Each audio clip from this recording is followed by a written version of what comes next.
ಅದೇನೋ ನನ್ನ ಮುಖವಾಡ ಕಳಿಸ್ಬಿಡ್ತಾರಂತ. ನನಗಿರೋದು ಒಂದೇ ಮುಖ, ನಿಮ್ ತರ ದ್ವಿಮುಖ ಇಲ್ಲ ನನಗೆ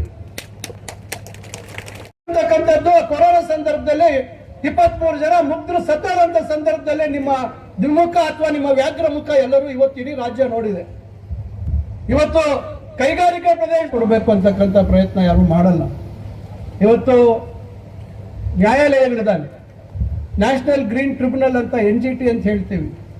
ಇವತ್ತು ಸುಪ್ರೀಂ ಕೋರ್ಟ್ ವರೆಗೂ ಹೋಗಿತ್ತು ಇವೆಲ್ಲ ವಿಚಾರಗಳು.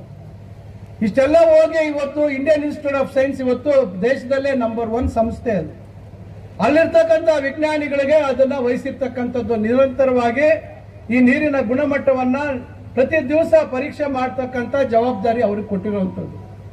ಪಾಪ ಕೆಲವರು ಏನೇನೋ ಹೊಸದಾಗಿ ನಾಯಕರಾಗಬೇಕು ಅಂತ ಹೇಳಿ ಕೆಲವರೆಲ್ಲ ಹೇಳಿಕೆಗಳನ್ನ ಕೊಡುವಂಥದ್ದು, ಹೋರಾಟಗಳನ್ನ ಮಾಡುವಂಥದ್ದು ಮಾಡ್ತಾ ಇದ್ದಾರೆ. ಸ್ವಲ್ಪ ಇವತ್ತು ಒಂದು ಒಳ್ಳೆ ಕೆಲಸ ಮಾಡಕ್ ಹೋದಂತ ಸಂದರ್ಭದಲ್ಲಿ ಕೆಲವ್ರದ್ದು ಅಭಿಪ್ರಾಯಗಳು ಬೇರೆ ಇರ್ತವೆ. ಈಗ ನಾನೇನಾದ್ರೂ ಒಂದು ಒಳ್ಳೇದು ಅಂತ ಹೇಳಿ ನನ್ನ ಮನಸ್ಸಿಗೆ ಬಂದಿದ್ದು ಅಥವಾ ನಾನು ಎಲ್ಲ ರೀತಿ ಆಲೋಚನೆ ಮಾಡಿ ಮಾಡ್ತಾ ಇರ್ತೇನೆ. ಕೆಲವರಿಗೆ ಅದು ಇಷ್ಟ ಆಗಲ್ಲ. ಇವತ್ತು ಕೈಗಾರಿಕೀಕರಣ ಮಾಡಬೇಕು ಅಂತ ಹೋಗ್ತಾ ಇದ್ದೀವಿ. ಇವತ್ತು ಕೆಲವರು ಅವ್ರು ಮಾಡಕ್ಕೆ ಅವ್ರಿಗೆ ಅವಕಾಶ ಇದ್ದಾಗ ಮಾಡಕ್ಕೆ ಅವ್ರಿಗೆ ಯೋಗ್ಯತೆ ಇರಲಿಲ್ಲ.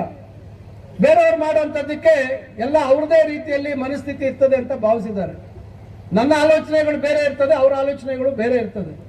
ಆದ್ರೆ ಅವ್ರಿಗೆ ಇದು ಸರಿ ಇಲ್ಲ ಅಂತಕ್ಕಂಥ ಮಾತನ್ನು ಹೇಳ್ತಾರೆ. ಹಂಗಾದ್ರೆ ಇವತ್ತು ನಾವು ಮಕ್ಕಳು, ರೈತರ ಮಕ್ಕಳನ್ನ ಇನ್ನು ವಿದ್ಯಾವಂತರನ್ನಾಗಿ ಮಾಡೋದು ಕೈ ಬಿಡ್ಬೇಕಾಗುತ್ತೆ.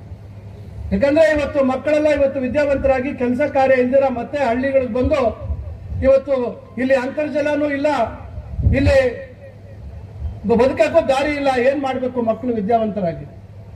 ಇವೆಲ್ಲ ಯೋಚನೆ ಮಾಡ್ಬೇಕಾಗತ್ತೆ. ಇವತ್ತು ಕೃಷಿನೂ ನಾವು ಸರಿದೂಗಿಸ್ಬೇಕಾಗತ್ತೆ, ಕೈಗಾರಿಕೆಗಳು ನಾವು ಸೀಮಿತವಾಗಿ ತರಬೇಕಾಗತ್ತೆ. ಮಕ್ಕಳಿಗೆ ಇವತ್ತು ಬದುಕುವಂತ ದಾರಿಯನ್ನು ತೋರಿಸ್ತಕ್ಕಂಥದ್ದು ನಾವು ಆಗ್ಬೇಕಾಗುತ್ತೆ. ಈ ರೀತಿಯಾಗಿ ನಾವು ಎಲ್ಲ ರೀತಿ ಪ್ರಯತ್ನಗಳನ್ನ ನಾವು ಮಾಡಬೇಕಾಗತ್ತೆ. ಅದರಿಂದ ಏನಿದೆ HN ವ್ಯಾಲಿ ತರುವಂತದ್ದಕ್ಕೆ ಬಹಳ ಮುಂಚೂಣಿಯಲ್ಲಿ ಇದ್ದು ಅವತ್ತು ಕೃಷ್ಣ ಬೈರೇಗೌಡರು, DK ರವಿ ಅವರು, ಆಮೇಲೆ ಮಾನ್ಯ ನಮ್ಮ ಅಂದಿನ ಸಣ್ಣ ನೀರಾವರಿ ಸಚಿವರು ಶಿವರಾಜ್ ತಂಗಡಗಿ ಅವರು ಮತ್ತು ನಂತರದ ದಿನಗಳಲ್ಲಿ ರಮೇಶ್ ಕುಮಾರ್ ಅವರು, ಇವರೆಲ್ಲರ ಶ್ರಮ, ಮಾನ್ಯ ಸಿದ್ದರಾಮಯ್ಯನವರ ಒಂದು ಸಹಮತಿ, ಅವರ ಒಂದು ದೃಢವಾದಂಥ ನಿರ್ಧಾರ ಇವತ್ತು ನಮಗೆ ಎಲ್ಲೆಲ್ಲಿ ಈ ನೀರು ನಮ್ಮ 2 ಜಿಲ್ಲೆಗಳಲ್ಲಿ ಬರ್ತಾ ಇದೆ ಅಲ್ಲಿ ಅಂತರ್ಜಲ ವೃದ್ಧಿ ಆಗಿದೆ. ಆದ್ರೆ ಈಗ ಅವರ ವರ್ಷೆ ಬದಲಾವಣೆ ಆಗ್ಬಿಟ್ಟಿದೆ. ಅವತ್ತು ಅದಕ್ಕೆ ಬಹಳ ದೊಡ್ಡ ಮಟ್ಟದಲ್ಲಿ ಅದಕ್ಕೆ ಪ್ರಚಾರ, ಭಗೀರಥ ಮತ್ತೊಂದು ಅಂತೆಲ್ಲ ಬಿರುದುಗಳನ್ನ ತೆಗೆದುಕೊಳ್ಳುವಂತ ಪ್ರಯತ್ನ ಮಾಡಿದ್ರು. ಈಗ ಅದಕ್ಕೆ ಪರೋಕ್ಷವಾಗಿ ಅದಕ್ಕೆ ವಿರೋಧ ಮಾಡುವಂಥದ್ದು 3ನೇ ಹಂತದ ಶುದ್ಧೀಕರಣ. ಮೊದಲು ಸಮಸ್ಯೆ ಎಲ್ಲಿದೆ ಅಂತ ನೋಡ್ಬೇಕು. ಚಿಕ್ಕಬಳ್ಳಾಪುರದಲ್ಲಿ ಇವತ್ತೇನಾದ್ರೂ ಸಮಸ್ಯೆ, ಇವತ್ತು HN ವ್ಯಾಲಿ ನೀರು ಕಲುಷಿತ ಆಗಿದೆ ಅಂದ್ರೆ ಅದಕ್ಕೆ ಕಾರಣ ಅವರೇ. ಅವರ 2 ಅವಧಿಗಳ ಶಾಸಕತ್ವದ ಮತ್ತು ಮಂತ್ರಿಯಾಗಿ ಅವರ ವೈಫಲ್ಯನೇ ಇವತ್ತು ಕಾರಣ. ಚಿಕ್ಕಬಳ್ಳಾಪುರದಲ್ಲಿ ಸಂಪೂರ್ಣವಾಗಿ ಒಳಚರಂಡಿ ವ್ಯವಸ್ಥೆ ಆಗದೆ ಇರತಕ್ಕಂಥದ್ದೇ ಇವತ್ತು ಕಾರಣ. ಇವತ್ತು ಕಂದವಾರ ಕೆರೆಗೆ ಕಲುಷಿತ ನೀರು ಹೋಗ್ತಾ ಇದೆ, ಮುಷ್ಟೂರು ಕೆರೆಗೆ ಕಲುಷಿತ ನೀರು ಹೋಗ್ತಾ ಇದೆ ಅನ್ನೋದಕ್ಕೆ ಕಾರಣ ಅವರೇ. ಸಮಸ್ಯೆಗೆಲ್ಲ ಅವರೇ ಕಾರಣ. ಇವತ್ತು ಹೇಳ್ತಾರೆ ಕಂದವಾರ ಕೆರೆಯಲ್ಲಿ ಬಂದು ನೀರು ಕುಡೀರಿ ಅಂತಾರೆ. ಕಂದವಾರ ಕೆರೆ ಇವತ್ತು ನೀರು ಕುಡಿಯೋದಕ್ಕಲ್ಲ, ಇವತ್ತು HN ವ್ಯಾಲಿಯಿಂದ ಬರ್ತಕ್ಕಂಥ ನೀರು ಕುಡಿಯೋಕ್ಕೆ ಯೋಗ್ಯ ಅಲ್ಲ ಅಂತಕ್ಕಂಥದ್ದು ಎಲ್ರಿಗೂ ಗೊತ್ತಿದೆ. ಇವತ್ತು ತ್ಯಾಜ್ಯ ನೀರು, ಅದಕ್ಕೆ ಬೆರಕೆ ಆಗಿರ್ತಕ್ಕಂಥದ್ದು ನೀರು ಕುಡಿಬೇಕಂದ್ರೆ ಯಾರಿಗೆ ಇಚ್ಛೆ ಇದ್ರೆ ಅವ್ರು ಕುಡಿಲಿ ಆ ನೀರು. ಯಾಕಂದ್ರೆ ಅವ್ರಿಗೆ ವೈಜ್ಞಾನಿಕವಾಗಿ ಇದು ಯಾವ ಉದ್ದೇಶಕ್ಕಾಗಿ ನೀರು ಬಂದಿದೆ ಅನ್ನೋಂಥ ಕನಿಷ್ಠ ಜ್ಞಾನ ಇಲ್ಲದೆ ಇರ್ತಕ್ಕಂಥವ್ರು ಈ ನೀರು ಕುಡಿ ಅಂತ ಹೇಳಿದ್ರೆ ನಾವೇನ್ ಮಾಡ್ಲಿಕ್ಕಾಗತ್ತೆ ಹೇಳಿ. ಇವತ್ತು ನಾವು ಕನಂಪಲ್ಲಿ ಕೆರೆ ನೀರು ಇವತ್ತು ನಾವು ಚಿಂತಾಮಣಿಯಲ್ಲಿ ಬಳಸ್ತೇವೆ. ಇವತ್ತು ಇದೇ ನಮ್ಮ ಭಕ್ತರಳ್ಳಿ ಅರಸಿನ ಕೆರೆ ನೀರು ಚಿಂತಾಮಣಿಗೆ ಬಳಸ್ತೇವೆ. ನೇರವಾಗಿ ಬಳಸ್ತೀವ ಕೆರೆ ನೀರು? ಅದನ್ನ ಶುದ್ಧೀಕರಣ ಘಟಕದಲ್ಲಿ ಶುದ್ಧೀಕರಣ ಮಾಡಿ ಅದನ್ನ ಜನರಿಗೆ ಕೊಡುವಂಥದ್ದು. ಈ ರೀತಿ ಜ್ಞಾನ ಇಲ್ದರೆ ಇವತ್ತು ಸಾಮಾಜಿಕ ಜಾಲತಾಣಗಳಲ್ಲಿ ಇವತ್ತು ಮನಸ್ಸೋ ಇಚ್ಛೆ ಮಾತಾಡ್ತಾರೆ. ಅಂತವ್ರಿಗೆ ನಾವು ಏನ್ ಹೇಳ್ಬೇಕು ಅನ್ನೋದು ನನಗೆ ಗೊತ್ತಿಲ್ಲ.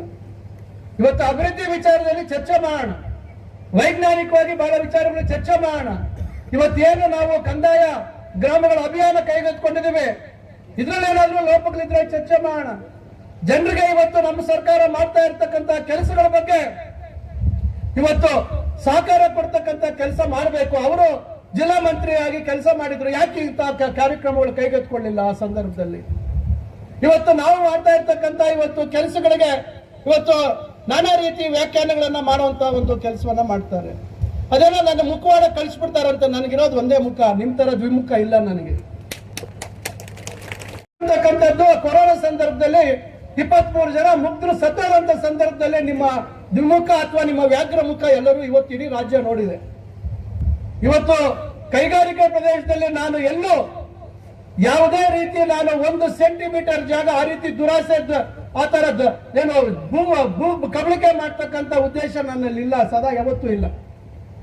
ಆ ರೀತಿ ಏನಾದ್ರೂ ಉದ್ದೇಶಗಳಿದ್ರೆ ಅದು ನಿಮಗಿದೆ ಬಿಟ್ರೆ ನಮಗಂತೂ ಖಂಡಿತ ಆ ಉದ್ದೇಶಗಳಿಲ್ಲ. ಅದು ಎಲ್ಲಿ ಅದೇನೋ ಚಾಲೆಂಜ್ ಅಂತ, ಅದೇನ್ ಚಾಲೆಂಜು, ಅದೇನ್ ದಾಖಲೆಗಳು ಬಿಡುಗಡೆ ಮಾಡ್ತಿರೋ, ಅದೆಲ್ಲೆಲ್ಲಿ ದಾಖಲೆಗಳು ತಂದು ಬಿಡುಗಡೆ ಮಾಡ್ತಿರೋ ತಗೊಂಡ್ಬಂದು ಬಿಡುಗಡೆ ಮಾಡ್ರಿ ನೋಡೋಣ ತಾಕತ್ತಿದ್ರೆ. ನಿಮ್ಮ ಯೋಗ್ಯತೆಗೆ ಆ ಮೆಡಿಕಲ್ ಕಾಲೇಜ್ಗೆ ಹೆಚ್ಚುವರಿ ಮಾಡಿದಂತ ಅನುದಾನ ಅವತ್ತು ಸರ್ಕಾರದಲ್ಲಿ ಮಂಜೂರು ಮಾಡಿಸ್ಕೊಳಕ್ಕೆ ಯೋಗ್ಯತೆ ಇರಲಿಲ್ಲ. ನಮ್ಮ ಸರ್ಕಾರ ಬಂದು ಅದಕ್ಕೆ ಅಧಿಕೃತವಾಗಿ ಮುದ್ರೆಯನ್ನು ಅವತ್ತು ಅಂತದ್ದು ಹಾಕ್ಬೇಕಾಯ್ತು, ಅನುದಾನ ಬಿಡುಗಡೆ ಮಾಡಬೇಕಾಗಿತ್ತು. ಚಿಕ್ಕಬಳ್ಳಾಪುರ ಆಸ್ಪತ್ರೆಗೆ MRI ತರಿಸುವಂತ ಯೋಗ್ಯತೆ ನಿಮಗೆ ಇರಲಿಲ್ಲ ಒಬ್ಬ ಸಂಬಂಧಪಟ್ಟಂತ ಇಲಾಖೆ ಸಚಿವರಾಗಿ. ನಂದಿ ಬೆಟ್ಟಕ್ಕೆ ರೋಪ್ವೇ ವಿಚಾರದಲ್ಲಿ ಬರೀ ಟೇಪ್ ಕಟ್ ಮಾಡಿಬಿಟ್ರೆ ಆಯ್ತಾ? ಇವತ್ತು ಎಷ್ಟು ದೊಡ್ಡ ಸಮಸ್ಯೆಗಳು, ಆ ಸಮಸ್ಯೆಗಳನ್ನ ನಾವು ನಿವಾರಣೆ ಮಾಡುವಂತ ಕೆಲಸವನ್ನ ನಾವು ಮಾಡ್ತಾ ಇದ್ದೀವಿ.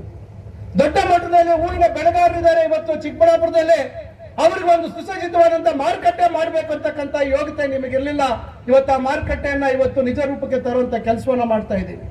ಕೇವಲ ಘೋಷಣೆ ಮಾಡಿಬಿಟ್ರೆ ಆಗಲ್ಲ, ಇವತ್ತು ಅದು ಮಂಜೂರಾಗಬೇಕು, ಅದಕ್ಕೆ ಅನುದಾನ ಒದಗಿಸಬೇಕು, ಟೆಂಡರ್ ಆಗಬೇಕು, ಕಾಮಗಾರಿ ಪ್ರಾರಂಭ ಆಗಬೇಕು, ಜಾಗ ಕೊಡಬೇಕು, ಇವೆಲ್ಲ ಆಗಬೇಕು. ಘೋಷಣೆ ಮಾಡಿಬಿಟ್ರೆ ನಾನು 1000 ಘೋಷಣೆ ಮಾಡ್ತೀನಿ, ಆದ್ರೆ ವಾಸ್ತವಾಂಶ ಇವತ್ತು ಅದು ತಾರ್ಕಿಕ ಅಂತ್ಯ ಮುಟ್ಟತಕ್ಕಂಥದ್ದು ಆಗ್ಬೇಕಾಗುತ್ತೆ. ಶಿಡ್ಲಘಟ್ಟದಲ್ಲಿ ಸಿರಿಕಲ್ಚರ್ ಮಾರ್ಕೆಟ್ ತಾನು ಮಾಡಿಸಿದ್ದಂತೆ ಯಾವಾಗ ಮಾಡ್ತೀವಿ ಸ್ವಾಮಿ? ನಿಮ್ಮ ಸರ್ಕಾರ ಏನು ಬಜೆಟ್ ಏನು ಚುನಾವಣೆ ಮುಂಚಿತವಾಗಿ ಘೋಷಣೆ ಮಾಡಿದ್ ಬಿಟ್ರೆ ನೀವು ಮಾಡಿದಿಲ್ಲ. ಮತ್ತೆ ನಾವು ಅದಕ್ಕೆ ನಬಾರ್ಡಲ್ಲಿ ದುಡ್ಡು ಕೊಡಿಸುವಂತದ್ದು ಮಾಡಿದ್ವಿ. 2 ಹಂತದಲ್ಲಿ ಆಗ್ಬೇಕಾಗಿದ್ದನ್ನ ಒಂದೇ ಹಂತದಲ್ಲಿ 200 ಕೋಟಿಗೆ ಮಾಡಿಸಿರ್ತಕ್ಕಂಥದ್ದು ನಾವು, ನೀವಲ್ಲ. ದಾಖಲೆಗಳಿದ್ದಾವೆ. ಅವ್ರು ಮಾಡಿದ ಕೆಲಸಕ್ಕೆ ಟೇಪ್ ಕಟ್ ಮಾಡಿದಂತೆ, ನಿನ್ನ ಕೆಲಸಕ್ಕೆ ಯಾವ್ದು ನಾನು ಟೇಪ್ ಕಟ್ ಮಾಡಿಲ್ಲ. ನನ್ನ ದೊಡ್ಡ ಪಟ್ಟಿ ಇದೆ.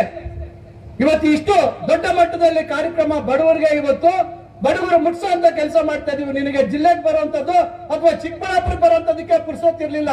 ಬೆಂಗಳೂರಲ್ಲಿ ವಸೂಲಿ ಮಾಡ್ಕೊಂಡು ಕೂತಿದ್ದಂತ ನೀನು ಇವತ್ತು ನನ್ನ ಬಗ್ಗೆ ಮಾತಾಡುವಂತ ಅರ್ಹತೆ ನಿನಗೆ ಜನ್ಮಕ್ಕೂ ನಿನ್ಗೆ ಬರೋದಿಲ್ಲ ಅಂತಕ್ಕಂಥ ಮಾತನ್ನ ನಾನು ಹೇಳಲಿಕ್ಕೆ ಬಯಸ್ತೇನೆ.